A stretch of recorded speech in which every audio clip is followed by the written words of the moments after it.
El mapa del poder, así se llama este programa que hoy estrenamos en Geopoder. Teníamos muchas ganas de este formato, un formato que es más largo de lo habitual, un formato en el que cada semana traeremos un invitado muy interesante con el que trataremos cuestiones que evidentemente tienen que ver con la geopolítica, que es el tema que se trata en este canal.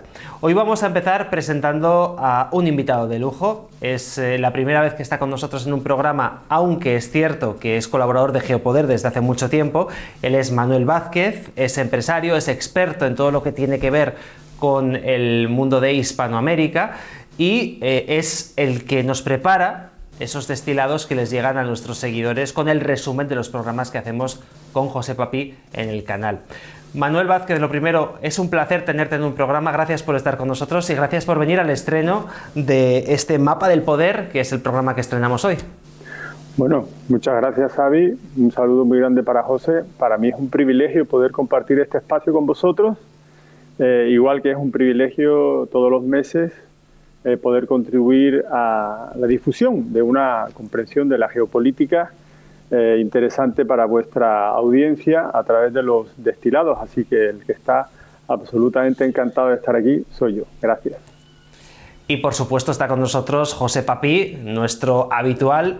José Papí, ¿qué tal? Muy buenas tardes y qué lujo estar hoy con Manuel en el programa.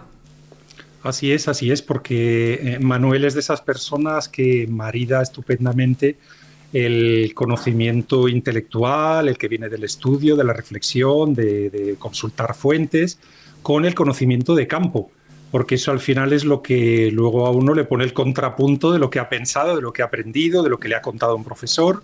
Luego cuando lo vives en el campo, pues te lo ponen todo a veces patada arriba, ¿no?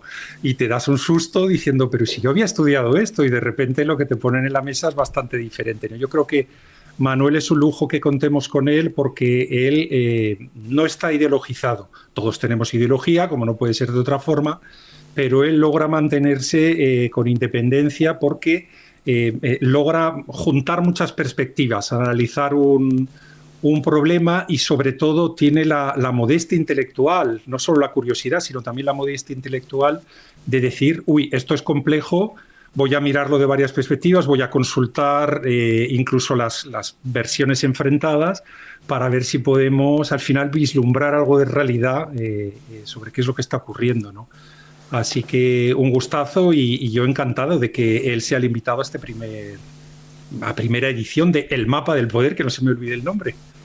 Por cierto, José, me has centrado muy bien el balón porque precisamente antes de empezar a preparar este programa hemos estado charlando pues, sobre los temas, las cuestiones que vamos a tratar y hemos hablado de lo contraintuitivo que es en general Geopoder, porque los análisis que hacemos, los criterios que enviamos, muchas veces muchos seguidores dicen es que no sé por dónde me vais a salir con este tema, ¿no? Porque tú, por ejemplo, si te vas a un medio de comunicación de izquierdas, ya sabes quién es el malo, quién es el bueno, a quién van a atacar, a quién no. Si te vas a un medio de comunicación de derechas, pues todo lo contrario, ¿no? El que en un lado es el bueno, en otro lado es el malo. Aquí analizamos con criterio y por eso Geopoder es tan contraintuitivo. Manuel, te decía a micrófono cerrado que esta idea te la iba a coger y que la iba a lanzar para empezar el programa y si quieres empezamos por ahí, en este mes de enero que estamos terminando, por cierto, y en el que también tenemos que hacer, evidentemente, repaso de lo que ha sido el año 2025. Claro, contraintuitivo me parece generalmente muchos de los resultados a los que llegan los análisis de Geopoder frente a los relatos que constatamos o podemos recibir por los medios que vosotros mismos llamáis mainstream o los medios, digamos, al uso, que tienen una influencia muy grande en la población y en las percepciones, las representaciones. Entonces, es cierto que la cuestión de contraintuitivo, por ejemplo, me llamó mucho la atención cuando José, y ahora pues te paso el balón, estaba hablando de cómo finalmente el poder, la potencia de Irán durante este año, hemos constatado que se ha debilitado o se ha caído un mito. Claro, yo, como muchos de nosotros, estaba muy acostumbrado a pensar, recibir imágenes de Irán terroríficas, porque además está toda la dimensión del contraste cultural, religioso.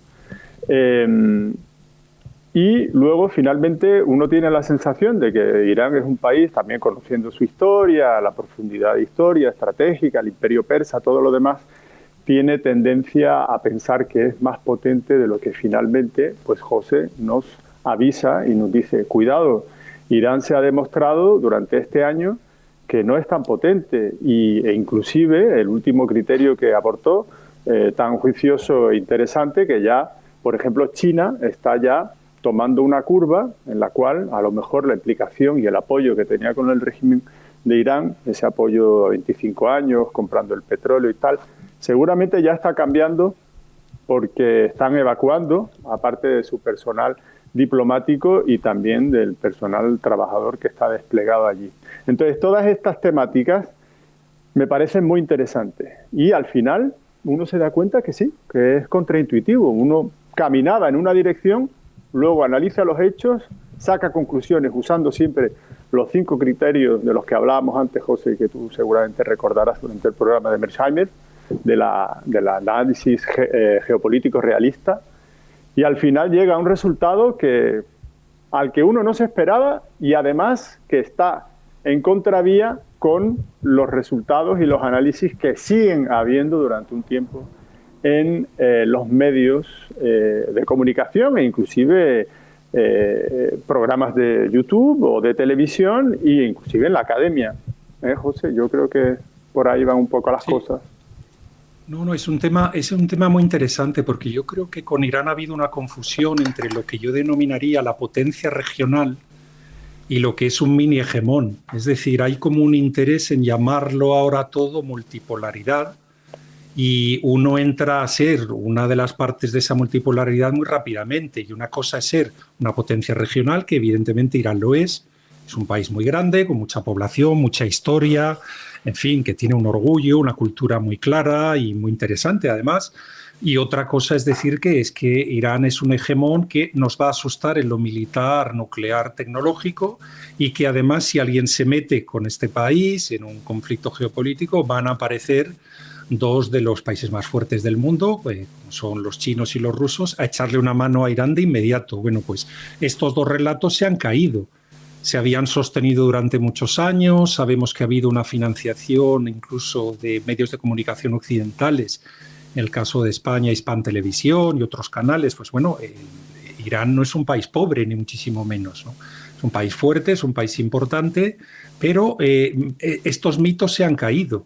Mitos o relatos, por utilizar la terminología más precisa que estaba utilizando ahora Manuel, ¿no? Empezamos, si queréis, por el primero, la cuestión de la brecha tecnológica, ¿no? Mandar a un físico a estudiar el doctorado, en fin, un señor que se ha graduado por la Universidad de Teherán, mandarlo a Moscú a hacer un doctorado en ingeniería nuclear e incluso tener a la persona trabajando en una planta nuclear, una central nuclear rusa, mejor dicho, durante 10 años, pues evidentemente sí, te puede hacer que un señor esté formado en cuestión nuclear, pero irte de vuelta a tu país y que te conviertas en una potencia nuclear, eso exigiría que esto hubiera estado pasando durante los últimos 80 años, no durante los últimos 10 años, últimos 15 años. Tendrían que haber habido plantas nucleares construidas, algunas con errores, unas han salido mejor, unas peor, y hay generaciones y generaciones de especialistas que van acumulando conocimiento y que hacen que podamos denominar a Irán pues una potencia nuclear, tecnológica, militar, lo que sea. ¿Qué es lo que se ha demostrado rápidamente? Que sí, que podían lanzar algunos misiles caminito de Israel, pero que evidentemente cuando otras potencias poderosas, como puede ser el binomio Israel-Estados Unidos, se les pusieran por delante, pues se les iba a parar rápidamente y el mito se ha caído, ¿no? Mucho cuidado a ese criterio, ¿no?, que lanzo, que es el criterio de conocimiento científico acumulativo, ¿no? Viene sobre todo de Karl Popper, creo, también venía de un filósofo francés, pero se me ha olvidado el nombre y no logro recordarlo, pero Karl Popper lo trabajaba mucho porque siempre se enfrentaba a Thomas Kuhn. Thomas Kuhn hablaba de revolución científica, como que los saltos científicos siempre eran rupturistas, ¿no? De repente un señor inventaba el Internet o inventaba el motor de combustión o lo que fuera, y el mundo cambiaba, ¿no? Y sin embargo Karl Popper siempre lo que ponía en la mesa es que uno aprende uno aprende a lo largo de ir acumulando conocimiento durante muchísimos años. Es decir, cuando muchas personas hablan de los chinos tienen un avión fenomenal porque han hecho ingeniería reversa, han cogido un avión, vamos a inventarnos un número que no es cierto, que tiene 1000 partes, ya sabemos que tiene muchísimas más, pero pone las 1000 partes en el suelo y va fabricando una detrás de la otra, las ensambla y aparece un avión tan estupendo como el que acaban de desmontar, ¿no? Eso no es cierto. Eso no es cierto porque en muchísimas de las partes hay un conocimiento acumulado de decenas de años de cómo se utilizan moldes de plástico, cómo se utiliza el calor a la hora de galvanizar un metal, cómo se utiliza... Son procedimientos muy complicados que no es tan fácil hacer. Y esa brecha tecnológica que tiene el mundo islámico, incluso en los grandes países, como es el caso de Irán, pues está ahí. Está ahí y ahora mismo se nos ha demostrado. Luego, los aliados externos pues están a lo que están, pero fíjense cómo el mundo no está multipolar. Y cuando ya viene un enfrentamiento de cara fuerte contra el primer hegemón del mundo, que son los Estados Unidos de América, dan un pasito atrás y no quieren líos, ¿no? Ahora mismo se está filtrando mucho informe de inteligencia, que si se ha filtrado quiere decir que ya no es de inteligencia, pero mucho informe de inteligencia que nos dice que se está produciendo un reparto, que los norteamericanos le habrían dicho a los rusos la cosa ucraniana es para ti, mientras los rusos le estarían diciendo a los norteamericanos puedes golpear fuerte en Oriente Medio, en Venezuela, en el Caribe o lo que quieras, ¿no? Y nos repartimos áreas de influencia y demás, ¿no? Pero bueno, no sé, me gustaría devolveros la palabra y luego podríamos tratar a lo mejor los 5 criterios de Mearsheimer, que creo que es una herramienta, no son palabra de Dios ni dogmas a seguir, son simplemente una herramienta, pero creo que son muy útiles y si lo veis interesante, pues los podemos recordar. Pues si te parece, José, vamos a recordarlos en primer lugar y después analizamos porque tenemos varios temas sobre la mesa, entre ellos la figura de Donald Trump, que como tantas veces hemos dicho en este programa, pues ha venido una versión 2.0, pero hablando de cara, y esto es muy interesante, para conocer algo de lo que ocurre detrás de las cortinas, que hasta hace muy poquito era muy difícil de vislumbrar por una persona que seguía a través de los medios de comunicación pues lo que viene siendo toda la información de la geopolítica. Recordamos esos 5 criterios y si os parece pasamos ya a ese segundo tema. Venga, pues lo recuerdo muy rápidamente. Son los criterios de un profesor de la Universidad de Chicago, el profesor Mearsheimer, que, en fin, el primero que él nos pone en la mesa es que siempre hay que estar siguiendo al Estado-Nación, que no vale la pena seguir a la organización internacional porque la mónada última de poder, incluso dentro de la organización internacional, es el Estado-Nación. Entonces, al final, la geopolítica es un choque de intereses entre naciones. Ese es el primer criterio. La organización internacional, que habla mucho de Europa dice o los BRICS dicen, se está equivocando, está haciendo un análisis incorrecto como punto de partida. Es un fenómeno a estudiar, pero como punto de partida. Segundo criterio importante, la lógica de esa última mónada del poder geopolítico es su supervivencia. Es decir, las naciones al final harán lo que tengan que hacer para sobrevivir. Y eso hay muchos políticos que se olvidan de ello y dicen es que están actuando irracionalmente y lógicamente no, están defendiendo su interés o a lo mejor el interés del mandatario en cuestión que está ahí delante, que no tiene por qué ser el interés de la población, pero eso siempre va a pasar, que la supervivencia, por lo menos del régimen que hay en ese Estado-nación, está en la mesa. Tercer elemento, es un corolario del segundo, hay una lógica siempre. Es decir, esa película de malos y buenos, cuando el señor que ahora mismo lidera, ya su familia muchos años, en Corea del Norte lanza un misil. Dicen, se ha vuelto loco. No, no se ha vuelto loco. Lo que ocurre es que hay que enseguida empezar a buscar algún tipo de señal de que China le haya reducido las ayudas, los Estados Unidos de América le hayan reducido las ayudas, los surcoreanos han cerrado una fábrica que tienen allí en la frontera, algún tema de cooperación, y uno persigue allí el rastro y se da cuenta, anda, que se acaba de perjudicar a los norcoreanos en sus intereses como Estado-nación, ahora mismo representados en esa malvada, abro y cierro comillas, familia, ¿no?, que lidera ese país asiático, ¿no? Bueno, entonces, ¿qué es lo que hacen los norcoreanos? Pues tiran un misil diciendo, oye, aquí estamos y no nos enfadéis. ¿Por qué? Porque hay que recuperar esa ayuda, esa exención, ese apoyo. Y en ese momento, es decir, siempre volver a que hay una lógica. Esta geopolítica del Señor de los Anillos, donde unos señores son muy buenos y unos señores son muy malos y muy feos, eso no es así en el mundo real, y ese criterio también es importantísimo. Cuarto, muy importante, es el criterio de lo militar. Lamentablemente, aunque los humanos nos mereceríamos ser de otra forma y tenemos que aspirar a ser de otra forma, pero desde luego la cuestión militar pesa y pesa un montón todavía, pero un montón además. Es decir, la disuasión que decía el denostado Henry Kissinger, que ya murió, él hablaba de reciprocidad y de disuasión en su libro de diplomacia, pero la disuasión siempre está. Yo cuando negocio con el país de Manuel, y Manuel sabe que yo tengo un montón de misiles apuntándole a él, Manuel me baja unos centimitos el precio. Hay algo inevitable, ¿no?, de que unos centimitos acaba bajando el precio y le negocio mejor que si no tengo esos misiles apuntándole a Manuel, ¿no?, al país de Manuel, siendo el mío el país de José, ¿no? Bueno, cuarto criterio. Y quinto y último criterio, nunca se crean a los analistas que dicen que lo saben todo, porque siempre hay información que no conocemos, por muchas conexiones que tengamos, mucha experiencia que tengamos, muchos libros que leamos, muchos amigos que tengamos en el poder o en las cloacas del poder.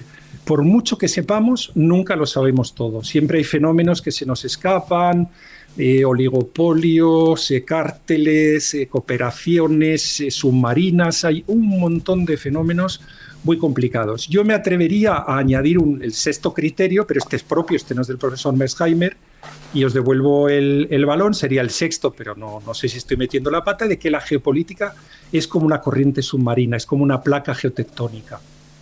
A pesar de que nos están llevando a la malcomprensión de que la geopolítica es un fenómeno de titulares que va disparado, desde luego la geopolítica parece que va más rápida ahora que hace unos años, desde luego el Internet, las posibilidades de comunicación que tenemos ahora, de comerciar, de enviar un paquete de mi fábrica a tu fábrica en unos días, en fin, han cambiado mucho las cosas y por supuesto la geopolítica, la geoeconomía es diferente, la globalización es más rápida, pero al final los grandes fenómenos se construyen lentamente, es decir, si los Estados Unidos van a caer o no, lo vamos viendo y va viniendo. Si la Unión Europea va por el buen camino o por el mal camino, lo vamos viendo también.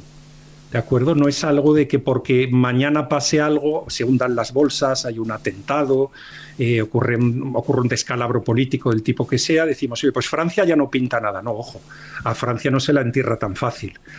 Francia pesa mucho, tiene muchos habitantes, tiene mucha fuerza, tiene mucho conocimiento y puede estar en decadencia, pero tú no la entierras porque haya habido 3 malas decisiones seguidas de Emmanuel Macron. Es más complicado que todo eso, ¿no? Y bueno, os devuelvo, que es que no paro de hablar, no quiero hablar más, os devuelvo la palabra. Pero nos has centrado, José, muy bien el balón, porque antes de comentar estos 5 criterios decía yo que Donald Trump, y era además uno de los temas que teníamos hoy pensado, nos ha dejado algo más claro, ¿no?, lo que está ocurriendo en ese mundo geopolítico que tantas y tantas veces está escondido en esos titulares de la prensa mainstream, ¿no?, que le llamamos nosotros. Manuel, yo creo que esta figura, más allá de las fobias o las filias que pueda generar el personaje Donald Trump como tal, sí que es cierto que habla muy de frente y esto nos ayuda a comprender toda esa información que, como bien José dice, no la conocemos toda, pero sí nos va dando pistas de por dónde pueden ir los tiros y nos ayuda a comprender hacia dónde se están moviendo esas placas tectónicas a las que él hacía referencia. Sí, completamente. Bueno, basta observar el ecosistema mediático, político, geopolítico del año 2025 para estar absolutamente impresionado por la irrupción, perseverancia en la, entre comillas, conmoción para algunos, la presencia, el regreso, José ha hablado tantas veces, yo lo he transmitido a través del destilado, el regreso del hegemón, Estados Unidos, a la política internacional, con el estilo comunicativo del que ya conocemos de Donald Trump, que es un estilo, ya lo habéis calificado como maximalista, siempre centrado en la hiperbolia, ¿no?, que es exagerarlo todo. Yo el otro día, que estuve preparando un poquito algunos temas para este programa, tuve la oportunidad de entrar en contacto con un libro que acaba de aparecer en Francia de un señor que se llama Alain Bauer y que en español daría Trump, el poder de las palabras. Y voy a aprovechar y transmitir a la audiencia algunos apuntes que me parecieron muy claros de su estilo de comunicación, y que es un estilo de comunicación que Donald Trump aplica en los negocios desde hace casi 30, 40 años. Yo, de hecho, para el detalle, me acuerdo que Donald Trump, cuando yo era chiquito, estaba ya muy presente siempre en el Hola, aquí en España. Siempre había un reportaje de sus mansiones, sus fotos con la Ivana, etcétera. O sea, viene de lejos la cuestión de Trump. Obviamente, y por supuesto, perdona Manuel, aquella famosa imagen en películas como Solo en casa, que aparece creo que en la segunda, y que todos nos acordamos de él, ¿verdad? Porque decíamos, ¿quién es este señor? Efectivamente. Sí, en Los Simpson inclusive. Es verdad. Para sorpresa de todos. Sí, que le pusieron de presidente incluso antes de que fuera elegido en su primer mandato en el año 2016. Sí, lo de Los Simpson fue fuertísimo. Es una pasada, sí. Donald Trump, al parecer, aprendió su estilo de comunicación a partir de un abogado, de cuyo nombre no me acuerdo, que era un abogado muy importante en Estados Unidos durante el macartismo, que fue este periodo muy radical de derechización.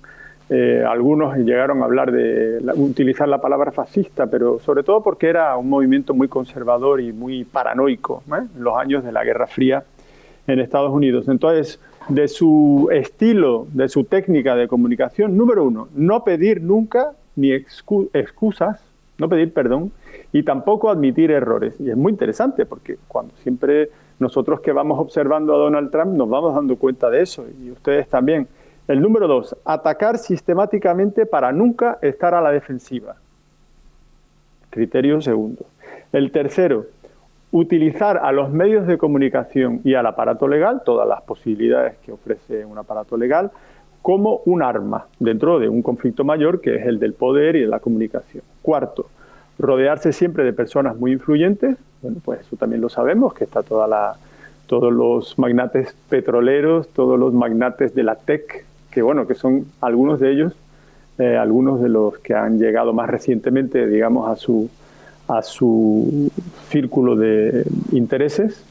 Y luego, el último, nunca reconocer la derrota y siempre presentarse como victorioso, que es algo muy interesante porque ya surgen voces, habréis visto en los medios, José, tú ya habrás visto eso también, y tú, Xavi, también, que empiezan a decir, bueno, pero es que Donald Trump dice que consigue parar 8 guerras, pero en fin de cuentas no es tan cierto, porque esto y porque lo otro. Claro, siempre tiene un doble rasero la cuestión de la guerra, porque una guerra, y lo habéis visto y lo vemos con la cuestión del conflicto en Ucrania, no es algo que se pueda parar del día a la mañana. Tenemos a veces la percepción de que, por lo menos los que hemos estudiado historia y que hemos estado en ambientes que trabajan con el tema de la guerra, muchas veces tenemos la sensación de la guerra de la paz como algo que ya se consiguió. Pero la paz siempre es un proceso, y luego cuando acontece, pues todo ese proceso queda como borrado, ¿no? Ahora tenemos el privilegio, entre comillas, porque valiente drama humano se está dando en Ucrania, entre Ucrania y Rusia, tenemos el privilegio como observadores de ir siguiendo cómo se va generando el fin de ese conflicto que ya, según José, pues, y yo creo que también lo creo, en el 2026 ya va a terminarse.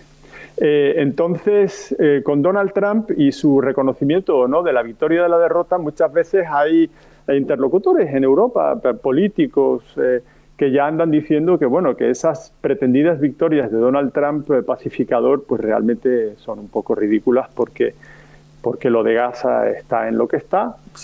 Ciertamente todavía hay muchos problemas.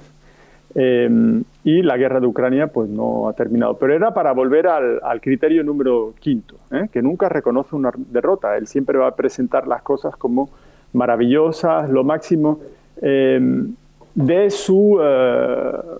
pues siempre tocándose a sí mismo las palmas, como dirían. Y lo que pasa es que también esa comunicación reposa muchas veces en que no ha surgido todavía, o por lo menos yo no lo he visto, un pugilato entre Donald Trump y otra figura política que obviamente tiene que emanar, según yo, no sé, José, cómo lo piensas, de Estados Unidos, que le tenga un poquito, que le pueda parar los pies, porque luego finalmente, digamos, en la dialéctica, la presentación de las cosas y en el poder, porque Donald Trump ciertamente parece no sé qué pienses tú, José, parece que sí respeta a aquellos que le paran los pies en algunos momentos.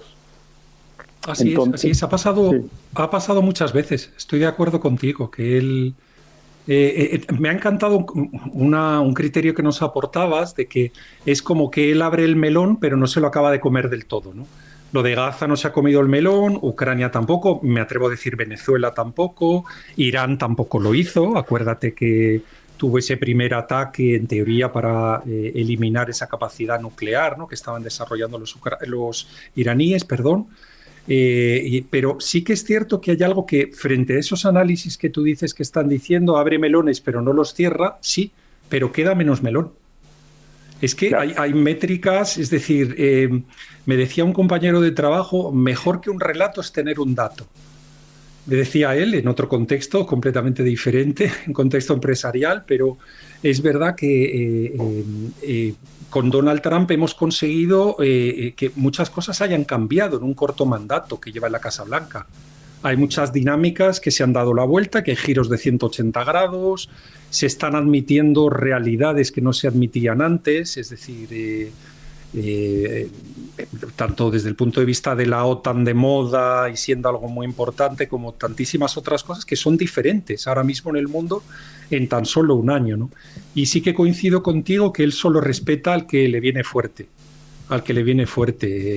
Fíjate cuando él ha filtrado todos estos mensajes de otros líderes, ¿no?, en sus propias redes sociales, que filtra los mensajes privados, que eso en teoría no se podría hacer, ¿no?, que le mandan Emmanuel Macron, su little boy, en fin, siguiendo la broma que el propio Mark Rutte hace con él, que lo llama Daddy, ¿no? Pues el little boy de Mark Rutte, que es el Daddy de Mark Rutte, que es Donald Trump, pues cómo se escriben, y hay un respeto por él. Esas fotos en la Casa Blanca, en el despacho oval, eso es para la historia. Eso me recuerda a las fotos de Yalta, es decir, que no nos hayamos dado cuenta de la cara cabizbaja de el alumno que se ha portado mal y el profesor del instituto, el director del colegio, que te está pegando la bronca en una Ursula von der Leyen, Emmanuel Macron, Federico Merz, Giorgia Meloni, etcétera, etcétera. Es decir, toda la plana mayor de la élite occidental sentada en el despacho oval con alguien gritándoles y todo el mundo con la cabeza agacha diciendo sí, sí, sí, sí, sí. Esto es algo para la historia, es algo para la historia, y por eso me apunto, y os devuelvo el valor, me apunto a esa feliz, yo creo, ese feliz titular de Manuel, de El regreso del hegemón, porque no se puede resumir mejor.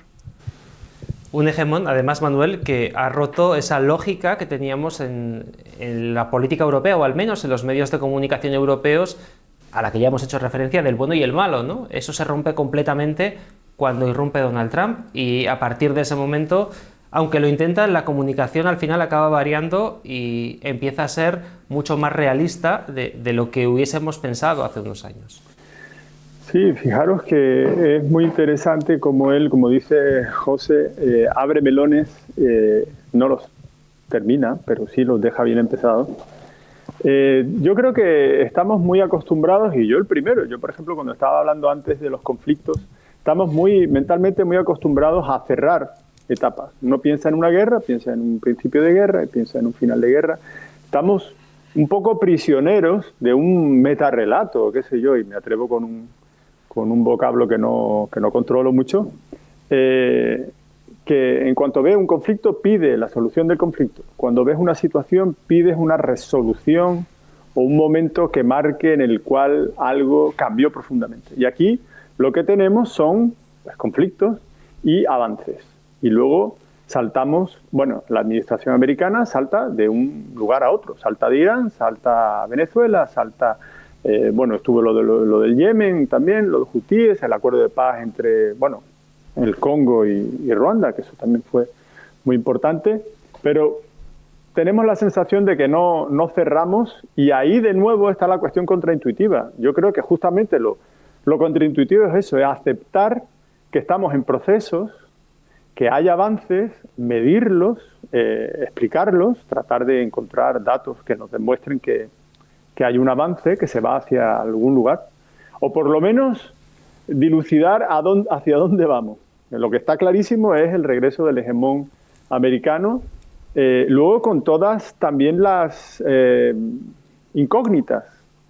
Estados Unidos tiene un tipo de poder que José es mucho más capaz que yo de describir, un tipo de poder marítimo, ellos tienen su insularidad, tienen un tipo de poder en el cual no tienen la experiencia colonial, porque obviamente en su código genético nacional son un país que se constituyó y se erigió en contra del colonialismo. Entonces, todo lo que es instaurar la paz, volver a asegurarse de que funcionen al mínimo los servicios públicos en un territorio recién liberado, por ejemplo, lo vimos con Irak. Liberación, bueno, vale, operación militar, estelar, digamos, por lo menos muy rápida, pero luego no vuelven a construir lo que la gente, la población necesita. Entonces, esto para decir que estamos seguramente ahora en un año, hemos pasado un año 2025 de mucha actuación por parte de la administración americana y pues todos estamos un poco esperando, porque formará parte de lo que nos corresponda observar y analizar y pues compartir qué es lo que va a pasar luego, porque ciertamente después de esas operaciones tiene que haber algún tipo de construcción social de orden político para que no se vuelva una pesadilla. Muchas personas están observando lo que pasa en Venezuela, por ejemplo, yo tengo muchos contactos en Colombia, hay un estrés, una preocupación, porque no se entiende muy bien qué es lo que ha pasado y hasta muchos observadores están hasta tranquilos sabiendo que, bueno, que por lo menos se ha dejado a la administración chavista y que solamente se quitó a Maduro. Entonces, lo contraintuitivo, ¿por qué? Y con eso vuelvo a pasar el balón, porque yo por lo menos estoy muy acostumbrado o muy cómodo, me resulta muy cómodo, y creo que somos muchos, en pensar en que las historias tienen un final y, bueno, pues no, en realidad estamos en un proceso. No nos queda mucho tiempo, caballeros, pero sí que me gustaría tratar algunos temas que teníamos planificados en el guión y que con esta figura del hegemón pues, son muy, muy interesantes de analizar. Os lanzo la pelota y si quieres, José, empiezo contigo. España, ¿qué es lo que tiene que hacer con esta figura del hegemón? ¿Tiene que acercarse a Estados Unidos? ¿Tiene que buscar otros aliados? ¿Cuál sería la posición estratégica de España? ¿Tiene que acercarse más a la Unión Europea? ¿Mirar a Hispanoamérica? ¿Qué es lo que tendría que hacer? Yo creo que España está cometiendo en su política exterior un error, y es el error de aliarse a todos los que son enemigos o adversarios del hegemón, porque como no son bienvenidos en los salones del poder occidentales al uso, pues normalmente les puedes sacar más, ¿no? De ahí esas alianzas con Venezuela o la actual alianza de China. Recordemos que el régimen chino ha denominado a España la China de Europa, no es una invención nuestra de Geopoder, aparece en una nota de prensa del Ministerio de Asuntos Exteriores chino. La China de Europa, pues yo creo que este funcionamiento a contracorriente de la política exterior española creo que es erróneo, ¿no?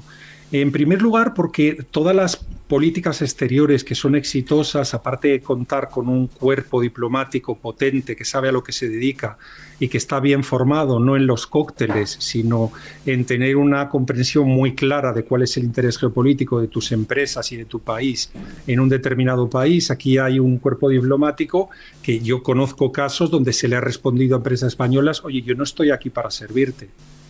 La respuesta del empresario era: ¿y entonces para qué estás?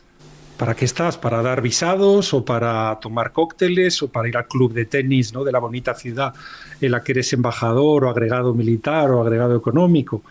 Entonces, primero, un cuerpo diplomático que no entiende muy bien, quizá no es culpa de ellos, sino que es culpa de que no se les adoctrina, ¿no?, en la buena dirección. Y segundo, un sostenimiento en el tiempo de esa política exterior, que tiene que ser a 10, 15, 20, 30 años vista, tiene que ser a plazo y tenerla muy clara todo el mundo, no solo tú, sino todos tus contrapartes en el juego geopolítico, ¿no? Eso en España no está ocurriendo últimamente, es decir, España da bandazos.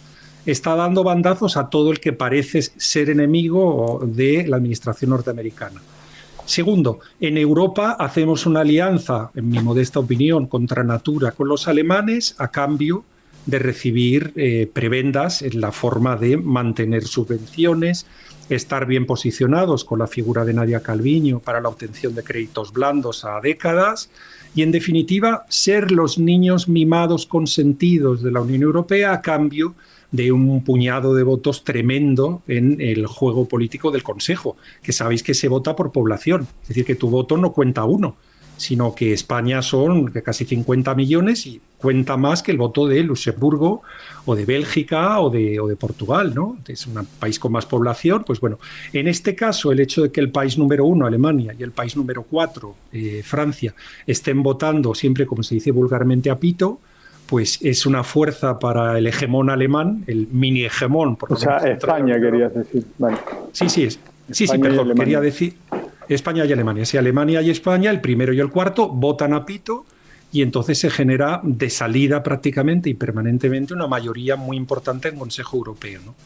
Eso creo que es un error y creo que, en fin, es cortoplacista, olvidando lo que para mí, y aquí Manuel sabe muchísimo más que yo, es la gran apuesta a largo plazo en el mundo, que sería una España unida a todos los países hermanos hispanoamericanos juntos, y todo este bloque, que es un bloque, perdónenme que les diga, desarrollado, con cultura, con historia, con un cierto nivel de infraestructuras, etcétera, todo este bloque se une al hegemón y se monta el suprahegemón en el mundo, al cual sería dificilísimo enfrentarse. Es decir, toda la parte, fíjense, oeste de Europa, a través de los británicos, los irlandeses, los portugueses y los españoles, todas las Américas trabajando unidas, estamos hablando de una fuerza que yo no comprendo cómo la propia Comisión Europea dice ahora, oye, la madre de todos los acuerdos, la Unión Europea e India. ¿Pero qué me están contando? O sea, con todo el respeto a los indios, que para mí es una de las grandes bazas, uno de los grandes jokers, ¿no? De los comodines para jugar a las cartas geopolíticas ahora. Un país rico, grande, muchísima población, cada vez más gente formada, con muchas fallas y debilidades estructurales. Ahí hay días que se van los servidores y se caen, hay días que se va la electricidad y se cae la electricidad. Es decir, no pongan ustedes un servidor en China, en India, perdón, que uno tiene un susto y pasan los sustos y yo lo he comprobado en primera persona, no es mentira. No solamente eso, José, incluso en la India, para sacarte el visado, que lo tienes que hacer online, el propio servidor de la página web oficial del gobierno para ese visado, que son 4 o 5 páginas, un formulario, se cae continuamente. Colapsa. Claro. Colapsa cada 2 o 3, sí. Fíjate cómo tú has vivido algo similar, sí. ¿No? Pero bueno, es un acuerdo muy interesante donde no ha habido tantos líos. Dicen, pero ¿de verdad que se asustan del Mercosur y no se asustan de India? No, es que tiene trampa. Tiene trampa porque han quitado todos los productos agrícolas del acuerdo. Ni entra el arroz, ni entra el azúcar, ni entra el vacuno. Claro, los agricultores encantados y bueno, pues no pasa nada, ¿no? Es un acuerdo fácil. Pero fíjense que estamos hablando de la madre de todos los acuerdos, que por cierto, abro un paréntesis, qué vergüenza. La alto representante para la política exterior de la Unión Europea, el ex primer ministro de Estonia, Kaja Kallas, escribe en redes sociales: dos grandes democracias abrazan el cambio. ¿Cómo que 2 grandes democracias? India es una democracia, pero tú no estás representando a una democracia, tú estás representando, si es que son democracias, que no vamos a entrar a ponernos técnicos, ¿no? Pero en teoría estás representando a 27. O sea, ¿cómo que 2 grandes democracias? Bueno, en fin, perdónenme porque me dio rabia cuando lo vi y no quiero salirme del tema central, ¿no? Pero lo que os quiero decir es que creo que la gran apuesta geopolítica de España, que es una Hispanoamérica fuerte, una hispanidad fuerte, que coopere con el hegemón y que el hegemón se dé cuenta y diga, pero estamos aquí haciendo el tonto, pero si yo me junto con estos señores, en fin, que se visten por los pies, que tienen un nivel cultural alto, que no son países en desarrollo como muchos otros que hay, en fin, otros continentes y demás, pero ¿por qué no nos unimos y somos la jugada maestra en el tablero de ajedrez, ¿no? Bueno, esta sería mi apuesta o mi visión y os devuelvo el balón.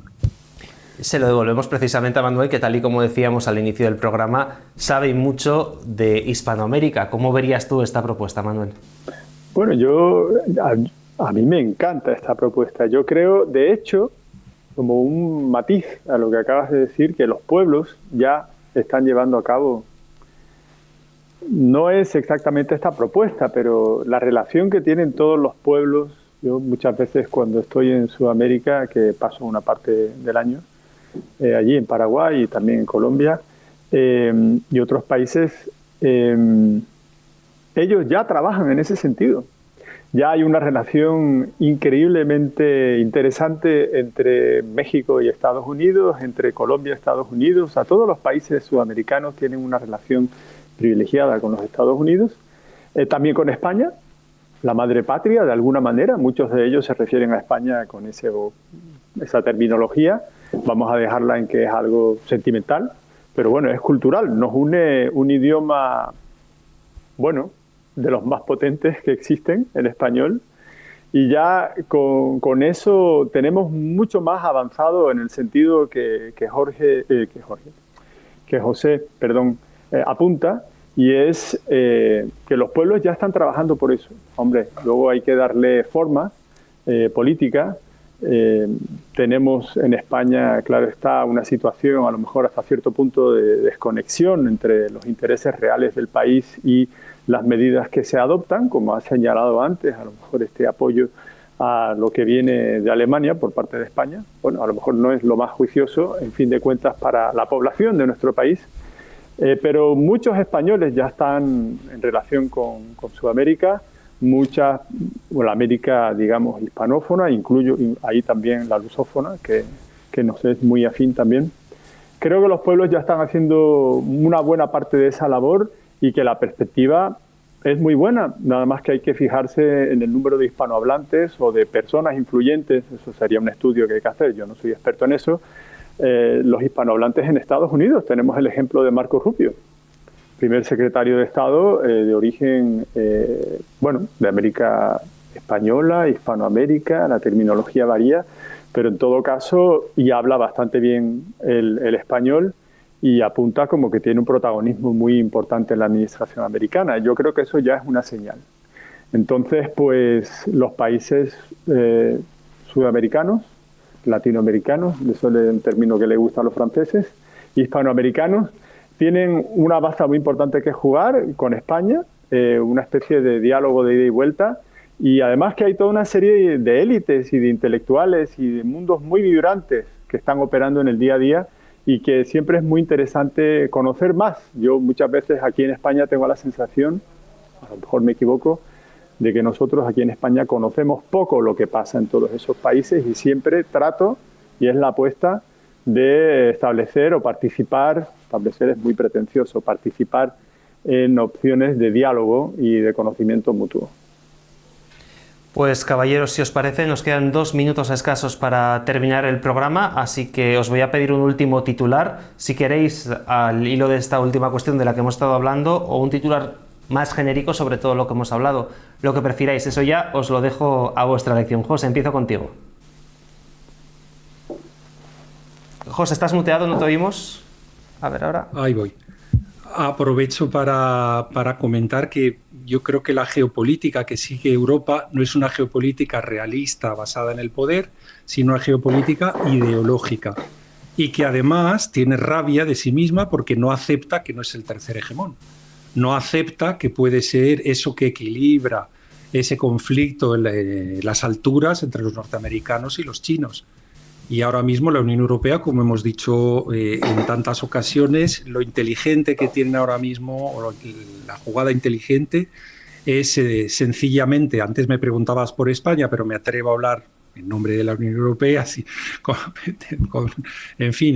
alfileres, pero me atrevería a decir que lo que le interesaría a la Unión Europea es a corto plazo llevarse bien con los norteamericanos, y a medio plazo ir resolviendo todos esos errores industriales, energéticos, militares, sociales que se han ido cometiendo a lo largo de las últimas décadas para, a lo mejor, quién sabe, en el futuro llegar a esa posición de ser el tercer hegemón en discordia, ¿no? Pero desde luego ahora mismo una Unión Europea ideologizada en lo geopolítico se está equivocando de cabo a rabo. Manuel, tu titular. Bueno, yo creo que el otro día justamente Donald Trump en Davos, como decía, como lo compartía José, me hizo una invitación a los europeos para que sigan al hegemón. Una invitación inclusive, me pareció inclusive emocional, un registro emocional, por favor, venid con nosotros. Creo que ese es una línea de fondo, hablabas de las líneas de fondo en geopolítica, siempre y cuando pues Europa logre también salvar esa grieta tan importante que se está produciendo entre los países del este y también los motores políticos y económicos de la Unión del siglo XX. Entonces, Europa se está quebrando, obviamente, por toda esta cuestión de la guerra de Ucrania. Las tensiones son muy fuertes, la crisis de Alemania es muy profunda, la de Francia también. Sortear esas crisis y conseguir unirse a corto plazo a la política americana, no toda, siempre con una visión crítica que solo puede emanar de un análisis realista de los intereses de Europa, que no pueden coincidir con los de Estados Unidos de ninguna manera. Hay una geografía, hay una historia, pero sí aparcar por lo menos el lado más estridente de la oposición en contra de Donald Trump y remangarse un poquito y prepararse para hacer el esfuerzo de adaptación que tenemos que hacer a nivel europeo para volver a estar en las primeras ligas. Pues con este último mensaje cerramos esta primera edición del Radar del Poder, del Mapa del Poder, perdón, estoy ya, José, que me lío con los nombres, el Mapa del Poder. Cerramos esta primera edición del Mapa del Poder. José, gracias por estar con nosotros. Venga, un abrazo. Gracias. Y hasta la próxima, ha sido un gusto. Y Manuel, un placer haber estado contigo en este programa, espero que sea el primero de muchos. Bueno, pues la verdad es que mucho gusto para mí también, agradecido y aquí dispuesto siempre a contribuir y aportar en la medida de lo posible. Muchas gracias, un placer. Pues aquí cerramos esta primera edición, será un programa mensual tal y como lo anunciamos en programas anteriores, pero ya sabéis que el contenido de Geopoder sigue semana tras semana, los lunes y los miércoles Geopoder Actualidad con José Papí y el viernes el radar, aquí sí, el radar geopolítico con José Papí y servidor analizando temas más de fondo. Así que Geopoder sigue y con muchas sorpresas que poquito a poco irán llegando.